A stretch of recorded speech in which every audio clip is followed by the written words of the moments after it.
Estão nos perguntando o que nós queremos dizer com o termo caos, porque em muitas partilhas e nos livros se fala em caos planetário, em caos psíquico e em caos espiritual. E a pessoa está perguntando o que é a diferença, o que queremos dizer com isso e qual é a diferença entre caos planetário, caos psíquico e caos espiritual. Então, o caos é um estado de confusão, de mistura de coisas, em desequilíbrio, em desarmonia, é um estado de desarrumação. Então se chama um estado de caos. Agora, o caos planetário é esse estado desequilibrado, todo espalhado pelo planeta, como nós vemos nos dias de hoje, não?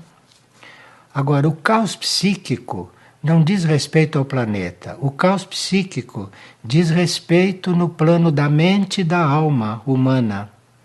Então, quando se fala em caos psíquico, se está falando na desordem na mente e na alma humana, nesse nível anímico, mental. E caos espiritual é quando existe essa desordem além dos nossos corpos, além da mente, além do estado físico. Então, quando isto está nos mundos imateriais, nos planos menos materiais, então aí se chama de caos espiritual, que é muito mais grave, não? Agora, a pessoa pergunta: como nos preparar para não ser engolido pelo caos planetário? Nós temos aprendido dos nossos instrutores internos que nós não seremos engolidos pelo caos planetário quando nos mantivermos em oração. Então teríamos que entrar em um regime orante, que cada um vai organizar conforme as suas possibilidades, conforme a sua fé, conforme a sua compreensão. E enquanto ele estiver nesse regime orante, enquanto ele se dedicar à oração, enquanto isto for se tornando habitual para ele está com uma certa proteção dentro deste caos. E segundo o nível em que ele ora, segundo o valor da sua oração, ele estará mais ou menos imunizado do caos planetário. E a mesma pessoa pergunta como ele pode colaborar nesses momentos agudos do caos planetário que se aproximam. Que nós estamos avisados que o caos que já existe no planeta todo vai ser ampliar. E ele está perguntando como é que ele pode colaborar nesses momentos. Então, você vai colaborar cuidando de que o caos não se estabeleça em você. Porque aí, se o caos não se estabelecer em você, você vai ajudar no equilíbrio quando isso estiver mais agudo. Então, você procure manter a ordem, manter a harmonia, não? Manter o não caos dentro de você e só com isso você já estará colaborando. Aliás, é algo que hoje é um serviço. Você não colaborar com o caos planetário. Mas isso precisa que você esteja cuidando da ordem, da harmonia, cuidando do alinhamento entre os seus planos de consciência dentro de você. Agora, o outro sentido de caos é um sentido platônico. Platão era um filósofo grego que viveu muitos séculos antes de Cristo. E ele tinha a sua ideia sobre o caos, mas que não é tema para esta partilha. Um dia falaremos no caos, segundo Platão, e que não tem nada a ver com o que nós dissemos. Mas para nós, para o nosso uso, para a nossa vida atual, a nossa compreensão de caos é muito útil no sentido em que foi exposta. E uma outra pessoa está muito preocupada com o assunto da cremação. Não é? Cremação é aquilo que se faz com o nosso corpo quando nós desencarnamos. E ela pergunta se cremar um corpo, se isso diz respeito ao nosso desapego. E como é que nós nos preparamos durante a encarnação para deixar a orientação de que o nosso corpo deve ser queimado depois da nossa desencarnação. Então, parece que a lei mandava que o indivíduo deveria deixar uma autorização para ser cremado. Mas depois isso entrou num certo hábito e hoje é um hábito que já está introduzido, que muitas pessoas estão querendo cremação. E a pessoa quer saber o que acontece, qual é a diferença entre a gente ser sepultado ou a gente ser cremado. Bem, há muitas pessoas que deixam instruções para serem cremados por uma questão de higiene planetária, para colaborar na higiene do planeta. Porque um corpo que deve se decompor, um corpo que não é cremado, leva um tempo para se decompor, e há muitas pessoas que são altruístas e que pensam no planeta e que deixam autorização para ser cremado em benefício do planeta, para que haja menos contaminação do planeta, não é? Que é uma coisa mínima, mas é muito importante como intenção.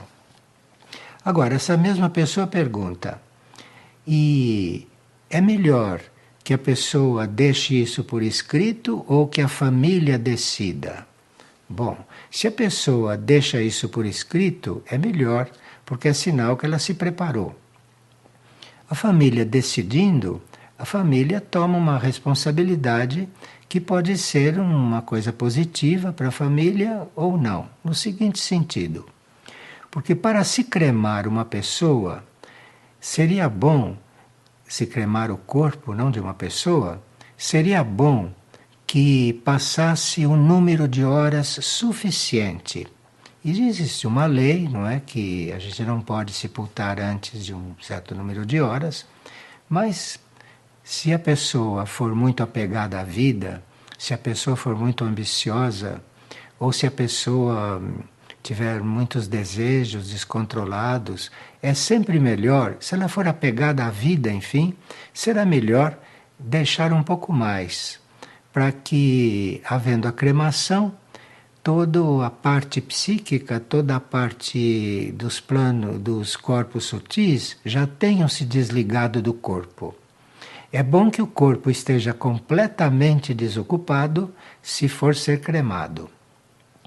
Porque a cremação expulsa do corpo, a cremação permite que saia mais rápido todos esses resíduos psíquicos que ficam no corpo.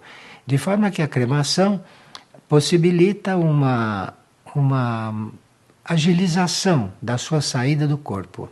Então é por isso que pessoas mais conscientes e seguras de si deixam autorização para serem queimadas. Não por uma questão de higiene somente, mas também por uma questão dela poder sair do corpo com mais facilidade.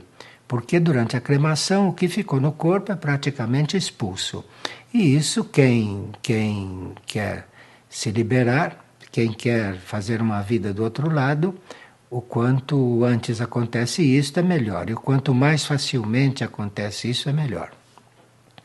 Depois, quando a pessoa está desapegada do seu corpo e, portanto, deixa autorização para ser cremada, a sua desencarnação é mais suave. Ela desencarna com mais facilidade, porque ela já está na intenção de desocupar logo o corpo. Isso tudo facilita o nosso processo. Inclusive facilita o nosso processo lá do outro lado da vida. Porque se a gente entra no plano astral, que é para onde a gente vai de imediato, não? Se a gente entra no plano astral tendo sido cremado, não tem mais, não tem mais um fio que reste com a parte material da história, com a parte material do corpo. Agora, a pessoa pergunta também se a cremação deve se estender aos animais, porque ela teve uma cachorrinha durante 12 anos e quando a cachorrinha desencarnou, ela pediu que cremassem o corpo da cachorrinha. E ela disse se no caso dos animais acontece a mesma coisa. Bem, claro que se está pensando em higiene, se crema os animais também. Agora, para se cremar um animal, é preciso esperar o mesmo número de horas, porque o animal aí já pode ter uma semente de alma dentro dele. O animal já pode ter uma vida astral, no plano astral, enquanto encarnado. Então, se ele tem uma vida astral enquanto encarnado, é que ele já tem um corpo astral. Então é melhor não sepultar o animal em seguida. Deve-se deixar passar aquelas 12 horas para depois sepultar o animal ou cremar o animal. Porque há animais que já têm um corpo astral formado e ativo. Então é preciso que esse corpo astral saia do corpo antes de cremar o animal e antes de enterrar também. Nós tivemos um animal aqui em Figueira que desencarnou e nós aguardamos 12 horas para sepultá-lo, porque ele foi sepultado. E ele saiu completamente do corpo pelo seguinte, porque um dos nossos videntes viu, depois de 2 ou 3 dias, este animal ouvindo uma das nossas professoras de música tocar piano. O corpo astral dele continuou. E como ele participava dos ensaios do coral, quando havia ensaios do coral, ele depois de desencarnado, depois de 3 dias, o corpo astral dele estava ao lado do piano escutando a instrutora tocar. Então veja que é preciso esperar. O animal também precisa ter aquelas horas necessárias para ele se desligar completamente do corpo. Bom, então, isso é uma questão de consciência e o melhor será que a gente mesmo decida e, nesse caso, deixe autorização.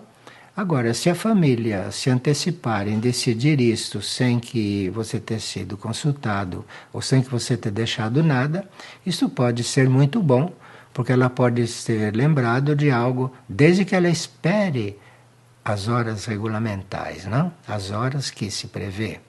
Porque aí é garantido que o corpo será cremado sem que isso tenha repercussão no seu corpo astral ou nos seus corpos sutis. E uma pessoa está perguntando que diferença pode haver para a consciência que transcende e que diferença pode haver em a gente ter a intenção de ser cremado ou de a família, não é? A família determinar que seja cremado. Então, se a intenção foi boa e se esperou as horas regulamentares, está tudo certo. Agora, quando a família decide, é bom que se espere um pouquinho mais, não é? Porque se a pessoa que desencarnou ainda não desencarnou completamente, ainda tem algum fio ligado a alguma coisa do corpo físico, é melhor esperar mais um pouco. E o animal também depende do animal. Se era um animal não apegado aos seus tutores, não apegado ao seu ambiente, então tranquilamente se pode sepultar ou cremar depois das horas. Agora, se é um animal muito ligado aos seus tutores, como existem alguns, não? E é um animal muito ligado ao seu ambiente, então é preciso esperar mais um pouco. É bom esperar mais um pouco, porque aí espera-se que o corpo astral saia do animal e aí se pode cremar ou sepultar sem problema. A nossa situação, se devemos ser cremados ou não, é uma coisa que depende muito. Isso pode mudar. Houve um momento, por exemplo, que eu fiz uma declaração de que eu gostaria que cremasse o meu corpo. Passaram alguns anos e recebemos uma orientação do alto que eu não deveria queimar o meu corpo. Porque o meu corpo teria que ser sepultado, porque o meu corpo, não eu, o meu corpo ia fazer um trabalho químico com a Terra. E não se explicaram o que era isso.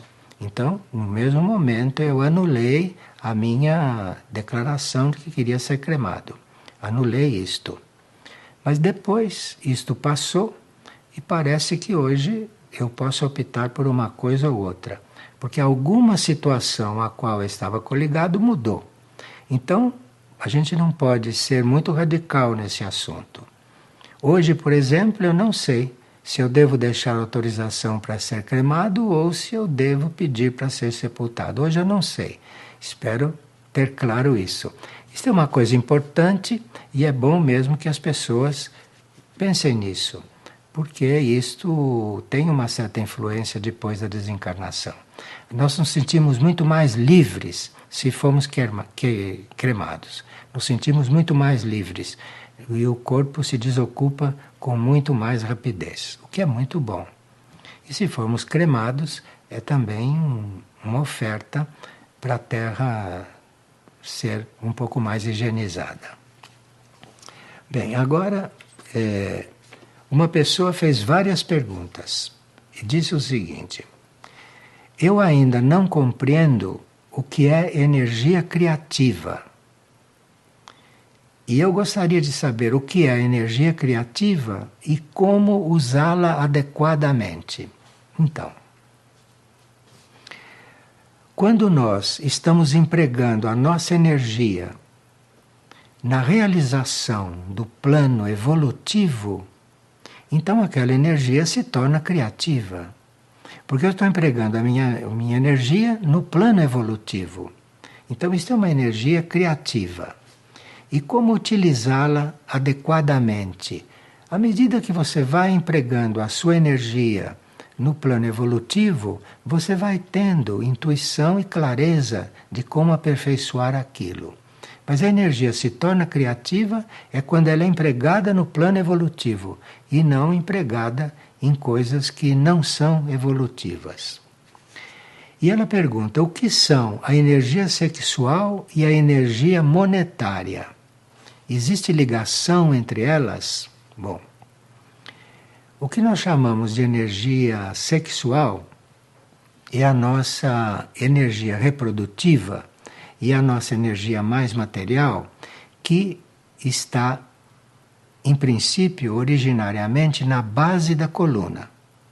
Então, essa é a energia sexual que está na base da coluna ou está mais atuante nos órgãos sexuais, e essa energia chama-se sexual porque ela é usada para a reprodução da espécie. Agora, quando ela não é usada na reprodução da espécie, essa energia sexual, essa energia vai subindo pela coluna e vai fazendo todo um trabalho no nosso corpo etérico, à medida que sobe pela coluna. Quando ela não deve ser usada para reprodução, é bom que ela suba pela coluna, porque ela é uma energia muito forte, uma energia reprodutiva, e que se subir, e se essa energia chegar na cabeça, nós vamos ter muita evolução mental, cerebral, porque essa energia ajuda toda essa evolução. Agora, Quando não se tem, então, que procriar, essa energia subiria para a cabeça. A não ser que a gente use a energia, não para procriação, mas continue usando a energia. E aí ela deixa de subir tudo que poderia subir. E a sua mente, a sua consciência não se expande tanto como se expandiria se ela não fosse usada para fins, para fins humanos que é tão usada. Agora, a energia monetária é uma energia que, já que existe, já que foi introduzida na Terra, ela deve ser geradora de recursos para nós colaborarmos com o plano. Então, ambas as energias, a sexual e a monetária, são úteis e benéficas quando são usadas na materialização do plano, principalmente a monetária. Agora, nós só conseguimos usar a energia monetária dentro do plano evolutivo, isto é, usando esta forma de energia para servir ao plano evolutivo, é quando não nos sentimos proprietários da energia monetária. Quando você se sente dono do dinheiro que passa por você, você não pode liberar esta energia como deveria. Então, nós temos a ilusão de que temos dinheiro. Nós temos a ilusão de que possuímos dinheiro. E há pessoas que dizem, eu sou rico, possuo muito dinheiro. São os iludidos, porque a energia monetária passa por nós. A energia monetária não é nossa.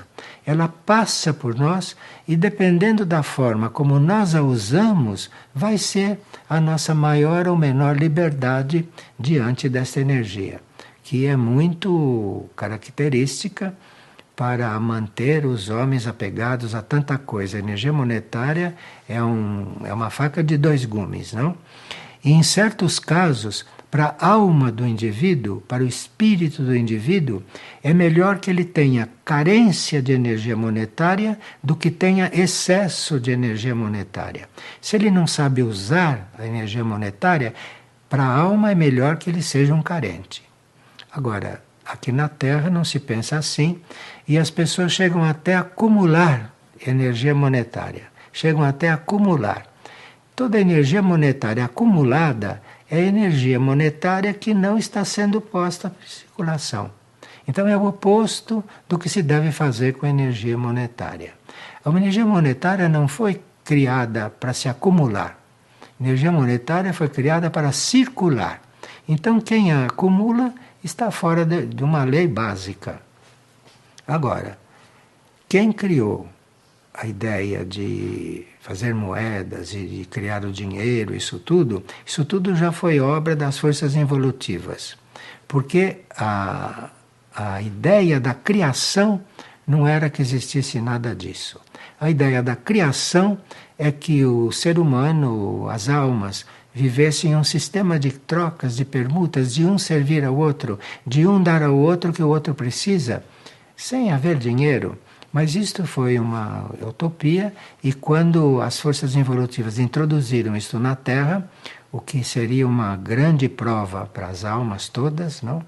Isto colaborou para que o planeta chegasse nessas condições e mudou o rumo da humanidade. Porque nós não podemos imaginar a humanidade como se estivesse num paraíso, não? Que foi assim que era a ideia para nós. Mas ela se comportou de tal maneira que depois, para haver um pouco de disciplina, haver um pouco de ordem, foi permitida que esta ideia de criar o dinheiro fosse atualizada, acontecesse. Mas essa energia monetária, já que existe, e que a Terra não é um paraíso, mas é um laboratório, e nós todos precisamos aprender a lidar com a energia monetária, embora não estivesse nos planos da criação, então nós temos grandes problemas com isso, para não nos perdermos, para não perder o nosso equilíbrio e para não nos deixarmos governar pela energia monetária. Isto é uma fraqueza de muitos, não? Como vocês sabem. Bom, e isto parece que vai até o fim nesse ciclo do mundo e vamos ver o que acontecerá na nova Terra com uma nova humanidade. Então, e ela então quer saber, essa energia sexual, quando sobe para a garganta e propicia a verdadeira utilização da energia criativa, o que é que está acontecendo? Bom, se essa energia espiritual vai subindo, na hora que ela chega na garganta, começa a vida criativa. As suas ações, as suas coisas são em benefício do plano. Isso está coligado. E ele pergunta, e como se consegue que isso aconteça? Bom, há pessoas que têm uma alma bastante decidida, radical, então a pessoa vive em castidade física, emocional e mental. Aí a energia sobe livre para a cabeça. E quando chega na altura da garganta, toda a vida dela será uma vida criativa. Será uma vida dentro daquilo que é o plano para a vida na Terra, que está completamente desvirtuada, não é, como vocês sabem. E ela pergunta o que é a verdadeira criatividade nesse contexto. Bom, a verdadeira criatividade é aquilo que é resultado do que a alma indicou. Então, se essa energia sobe e chega na garganta e a alma tem a possibilidade de indicar alguma coisa, esta é a verdadeira criatividade. Porque nós pensamos que o ser humano é criativo. O que é criativo é a alma.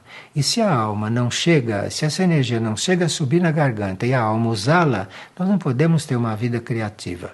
Nós temos uma vida levada pelas forças da matéria, levada pelos desejos e tudo isso. Para que a verdadeira criatividade exista numa pessoa, é preciso que esta energia suba até a garganta. E a partir da garganta, ela começa a ser um instrumento de criatividade. E depois da garganta, ela sobe para a cabeça, e aí vem a última etapa, que ela tem que descer para o coração.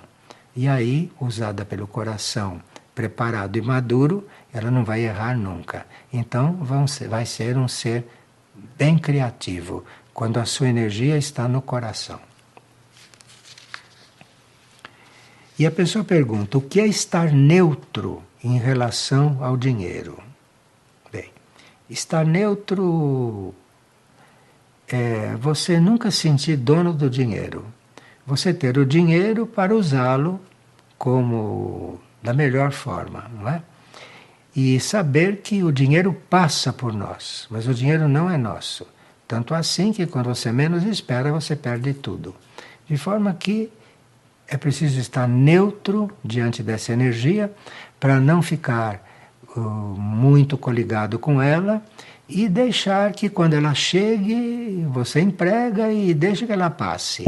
O segredo é essa energia estar sempre passando, sempre fluindo. Porque se você não a retém, é sinal que você vai empregá-la.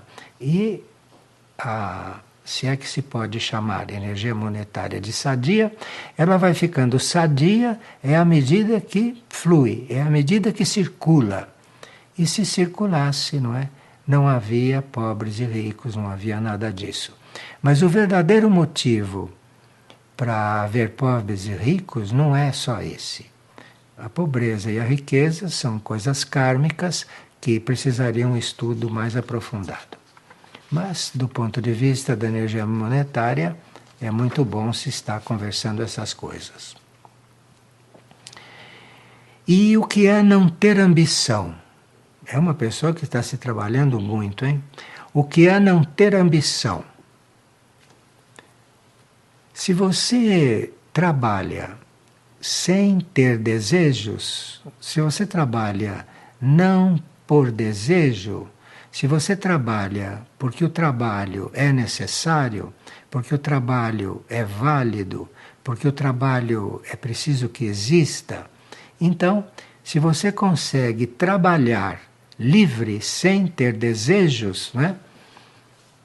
Então, esse trabalho feito sem um desejo egoísta, esse trabalho deixa de alimentar a ambição. Agora, se esse trabalho não é feito dessa forma, a ambição sempre aparece. Então, o que é não ter ambição é conseguir trabalhar sem desejo. Não misturar o trabalho que você faz com desejo algum. Não misture essas duas coisas, vá trabalhando, não deseje nada e tudo vai fluindo. Agora, ela acha que é muito difícil esse pensamento se implantar na nossa mente. Então, existe uma regra que diz: pense em Deus e Ele endireitará o seu pensamento. Então, se você tem alguma dificuldade nesse campo da ambição, em qualquer campo, você pensa em Deus, pensa no único, pensa na criação, pensa naquela coisa que criou tudo, que manifestou tudo. Pense em Deus, enfim. E Ele endireita o teu pensamento. Se você tem alguma dificuldade, você pense nele bastante e Ele vai endireitando o teu pensamento. Porque esta criação, isso que nos criou, nos quer bem criados, nos quer, parece ironia, mas nos quer perfeitos. De forma que você pense nisso e Ele vai endireitando o seu pensamento. Bom, e uma pessoa está em dúvida em relação ao uso de certos alimentos, como por exemplo cebola e alho na comida. E que ela ouviu falar que esses elementos, quando são postos no alimento, principalmente a cebola, o alho, a pimenta, que isto não é bom. Bom, sempre que você coloca cebola, alho, qualquer excitante na comida, sempre que você coloca aí um tempero, uma pimenta, uma coisa mais forte, que tire o sabor do alimento, isto atrai elementais inferiores. Todos esses condimentos que a gente põe no alimento para modificar o alimento, para dar mais sabor, essas coisas que as pessoas usam, cebola, alho, pimenta, tudo isso, muito sal, não é? Isto tudo atrai elementais inferiores, atrai aqueles elementais mais primitivos que ficam atuando sobre o seu organismo através do alimento que você está comendo. Porque se você come uma comida cebolada, você começa a emitir pelo seu corpo etérico aquele aroma da cebola, ou o aroma do alho, ou a energia da pimenta. O seu corpo etérico começa a emitir aquilo para o ambiente. E isso atrai os elementais mais inferiores, que ficam em torno de você, se alimentando daquilo e achando que aquilo está muito bom. E o seu corpo, as suas células, ficam demais influenciadas pelos elementais inferiores. Esse é o resultado. Não é uma questão moral, não, de não comer alho, não comer cebola.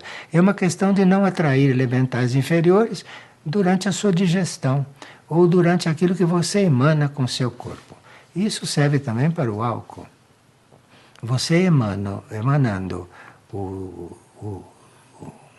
odor do álcool, você está rodeado dos piores elementais. E uma pessoa ficou muito admirada quando ela soube que no Ocidente não havia músicas espirituais, que toda a música ocidental não era espiritual. Ela foi informada disso e queria saber qual é a verdadeira realidade. Bom, que o Ocidente não faz música espiritual, isso não quer dizer que o planeta nunca faça. No Antigo Oriente,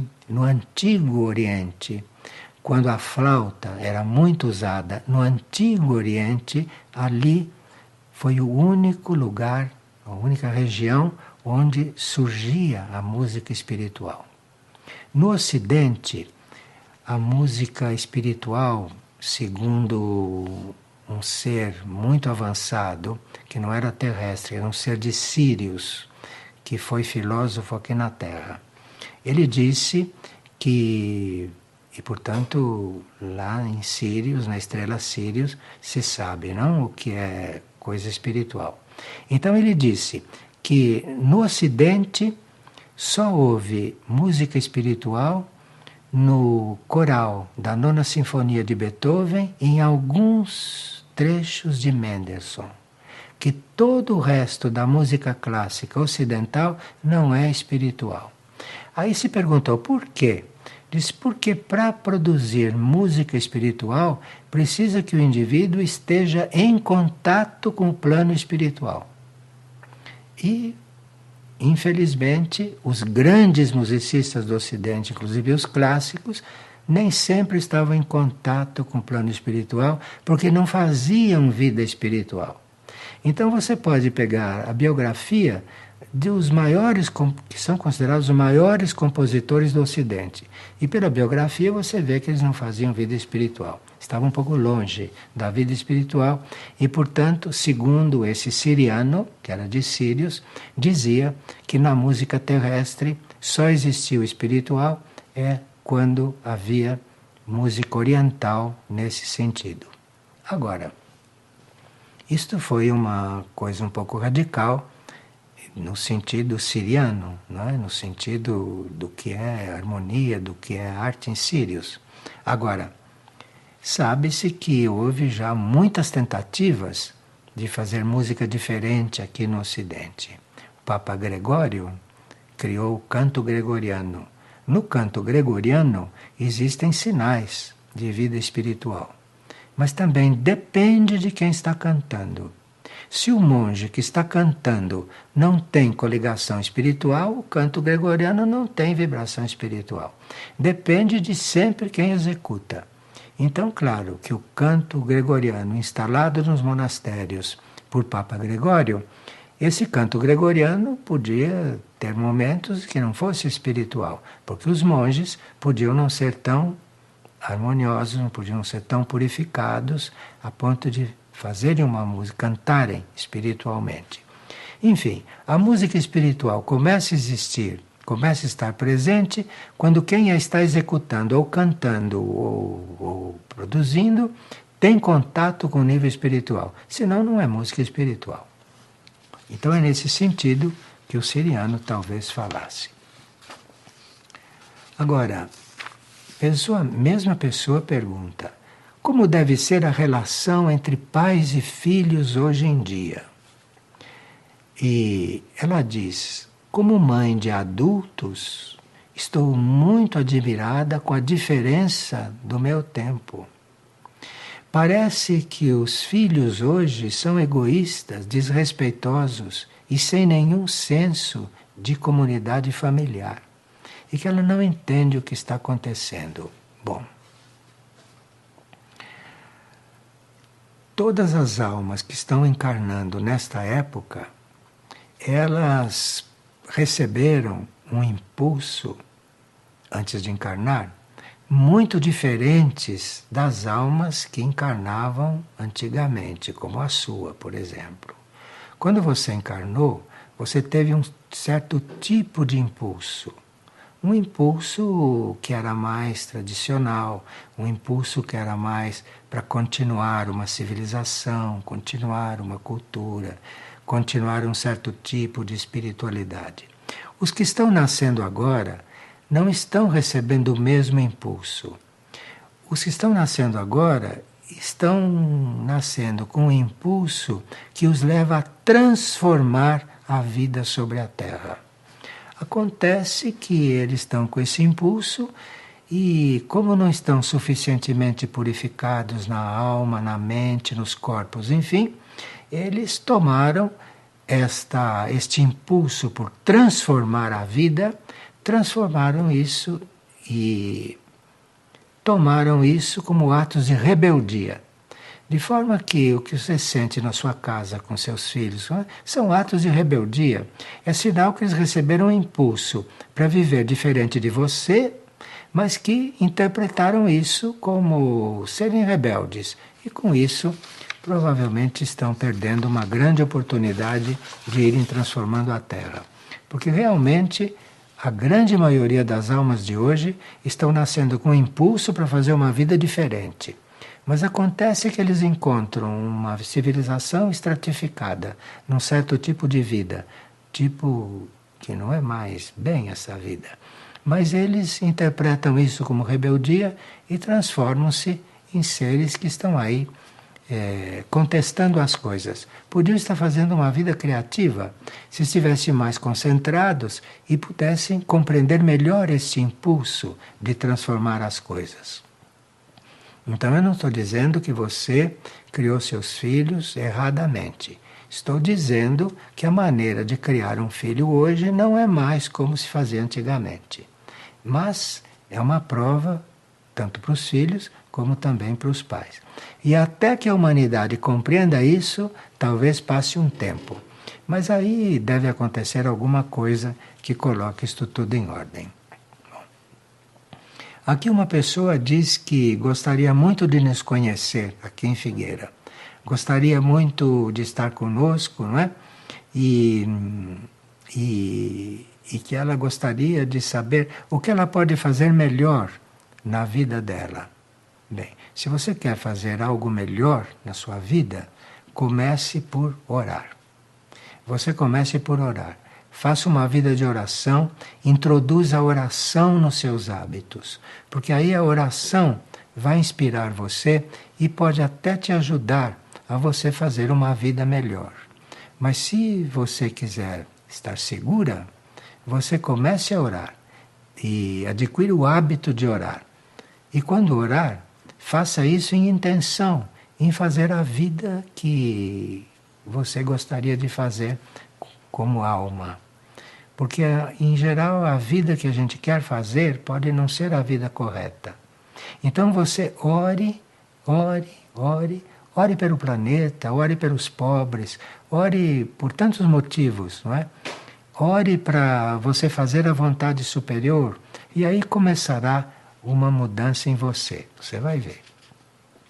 Agora é preciso continuar orando, porque se nós deixamos de orar muito tempo e se os nossos corpos, a nossa mente se desabituou de orar, é preciso um trabalho lento, profundo e muito, muito decidido. E aí você vai ver que sua vida vai começar a tomar outro rumo.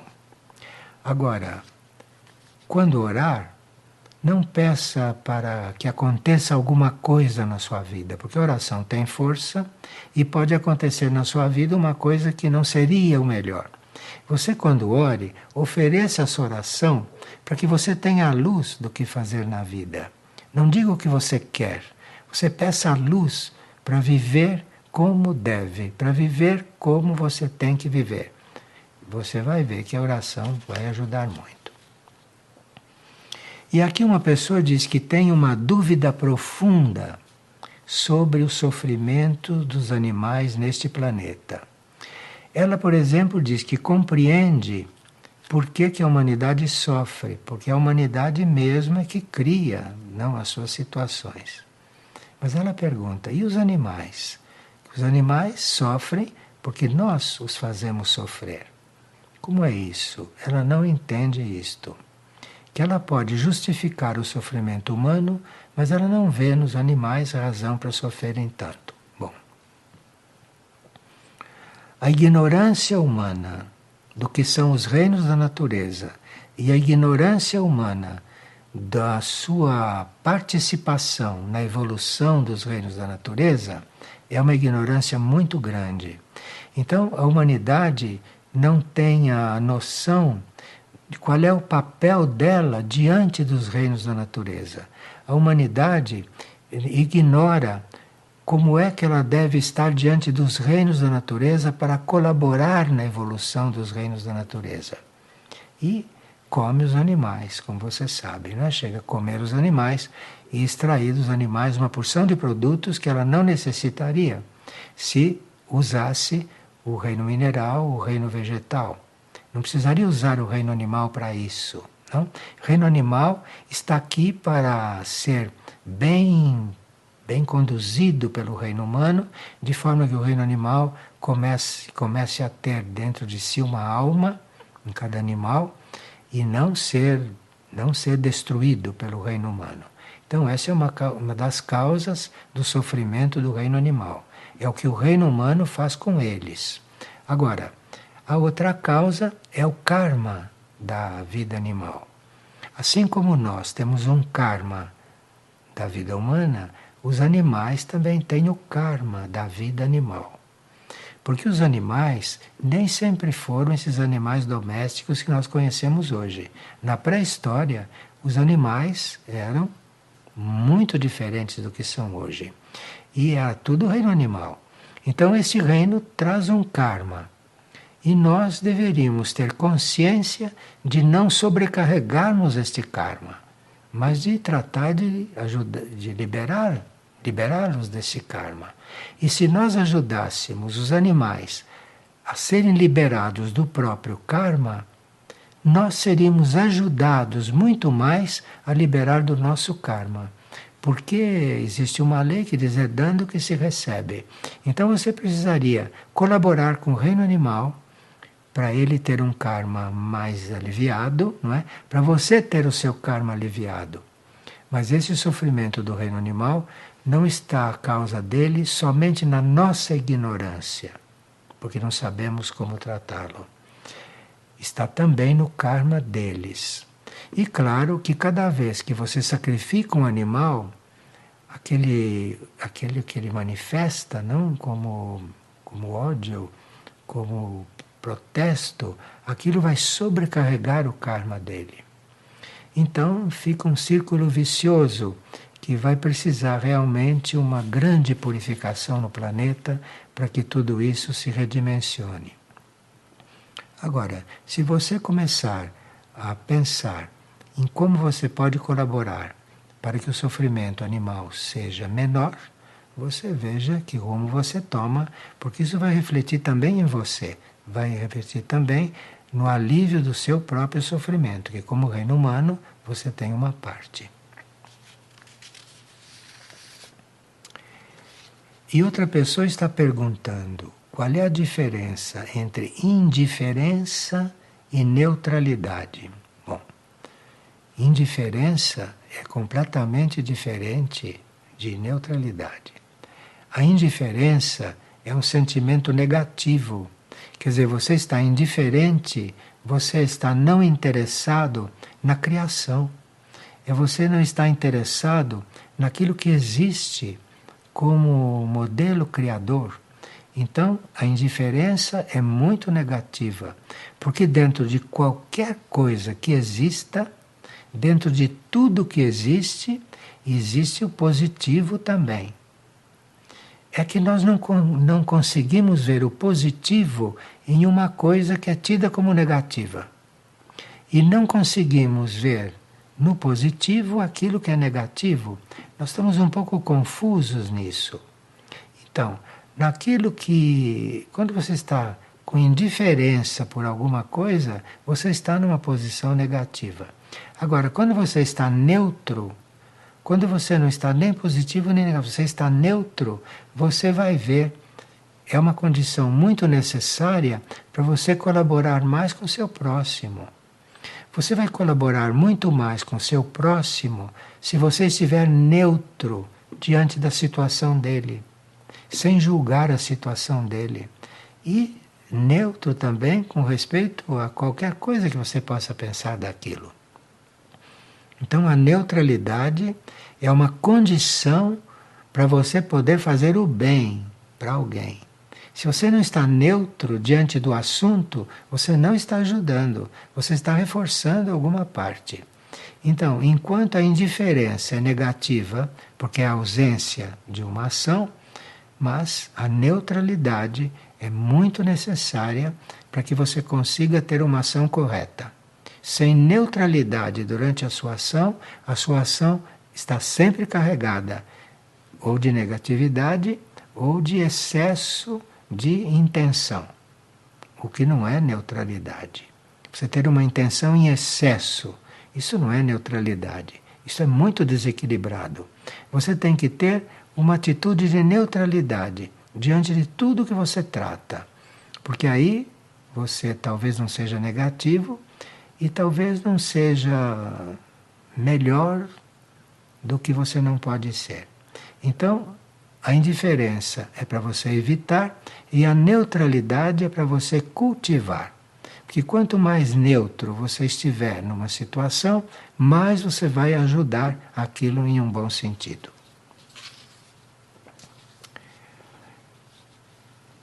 E ela pergunta, uma pessoa pergunta, quais são as coisas mais básicas que temos que fazer e que é bom fazer?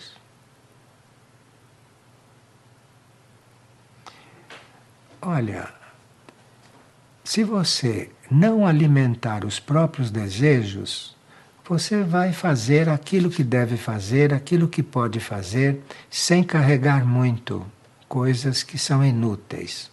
Então, se você não alimentar os seus desejos, quando você vê que tem desejo para alguma coisa, você não alimente aquilo, fique observando. E aí você vai ter equilíbrio nas coisas que você faz. Se você está precisando de uma coisa, se dedica a buscar aquela coisa. Se você não desejou aquilo, se você percebeu que aquilo deve ser feito, que aquilo, se você percebeu isso com neutralidade, esta é a forma de você estar mais na realidade.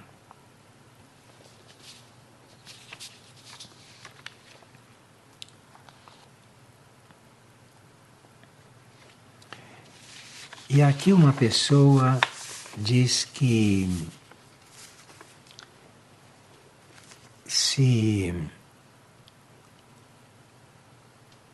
nós buscamos orar para o rosário segundo o que pede Nossa Senhora, e se o Cristo nos pede também orações, por que será que nós recebemos pedidos de ambas as entidades? Será que o que Nossa Senhora fizer não será suficiente e o que Cristo quiser não será suficiente? Como é isto? A humanidade é uma verdadeira fonte de ações fora das leis universais. Em geral, o que a humanidade faz está fora das leis universais. De forma que, para levar a humanidade a modificar o seu modo de ser, é necessário tanto a energia positiva do universo, a energia masculina, como é necessário a energia feminina, a energia criativa do universo. Nós estamos tão longe daquilo que deveria ser a nossa vida e a nossa ação, humanidade em geral, não? Nós estamos tão longe disso que é necessária tanto a orientação da vida positiva, da vida da polaridade masculina, quanto da feminina. Nós precisamos dessas duas polaridades, porque é uma energia diferente. Então, aquilo que Cristo nos ensina vem com um ar de polaridade masculina. E aquilo que Maria nos ensina vem com esse ar de polaridade feminina. Não é só um ar, não. É uma energia real, nesse sentido. E nós precisamos do equilíbrio dessas polaridades. Porque uma grande causa de nós termos uma vida errada é porque não temos dentro de nós a harmonia entre essas duas polaridades. E embora Cristo seja uma entidade cósmica e Maria também, elas estão aqui também representando esses dois aspectos da criação.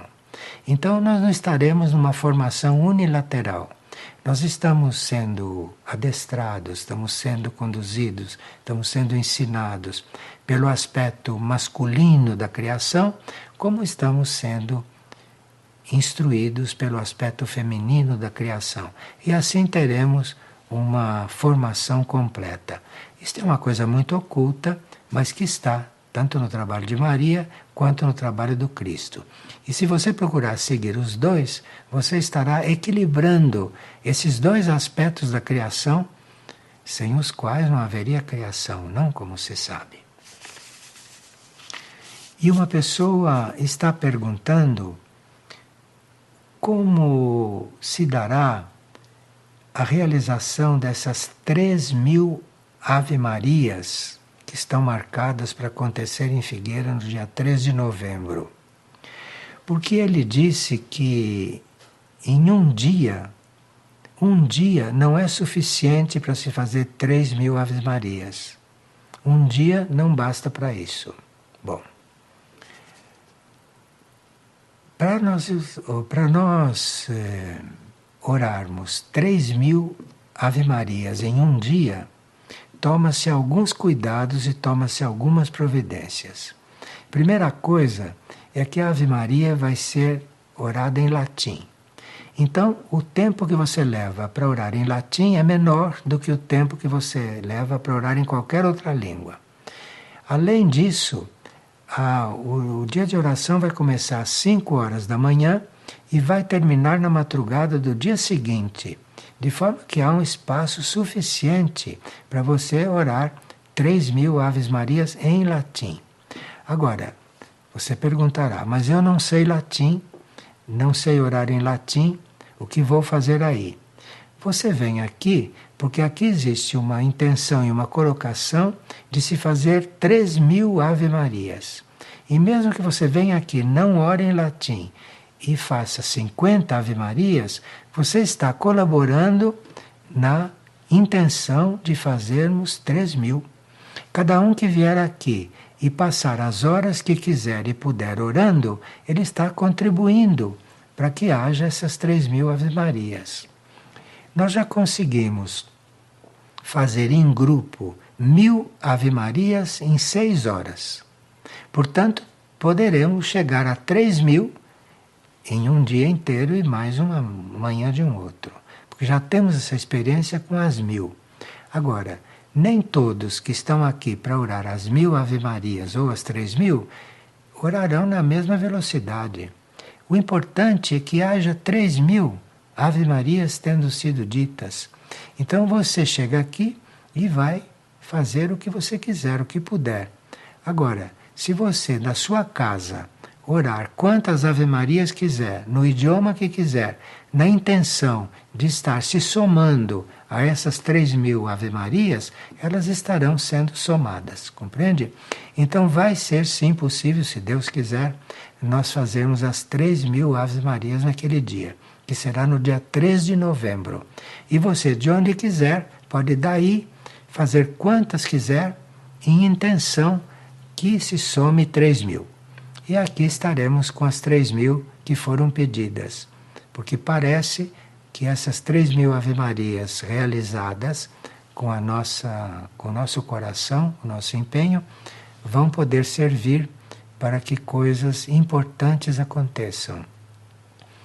Porque os instrutores divinos, as entidades espirituais, aqueles que nos guiam, só podem fazer certas coisas pelo planeta e para nós se houver uma intenção nossa, se houver uma resposta nossa, ou se houver um pedido nosso. Então, se nós estamos nos dispondo a realizar 3.000 Ave Marias, o universo vai responder a isso. O universo vai responder a isso. E Maria já nos disse que se essas 3.000 Ave Marias forem rezadas, que ela vai fazer muitas coisas com essas Ave Marias, com essas 3.000 Ave Marias. Coisas que talvez não esteja podendo fazer. Porque essas entidades cósmicas estão estritamente dentro da lei. Então não pode fazer nada fora da lei. Então, se nós não tivermos um apelo para o alto, que seja um apelo significativo, muitas coisas elas não podem fazer fora da lei. Fora da lei da petição. Porque tem coisas, como a energia não se gasta, tem coisas que o alto só pode aplicar a energia quando você quer, quando você sabe o que vai fazer com ela, quando você não vai desperdiçar essa energia.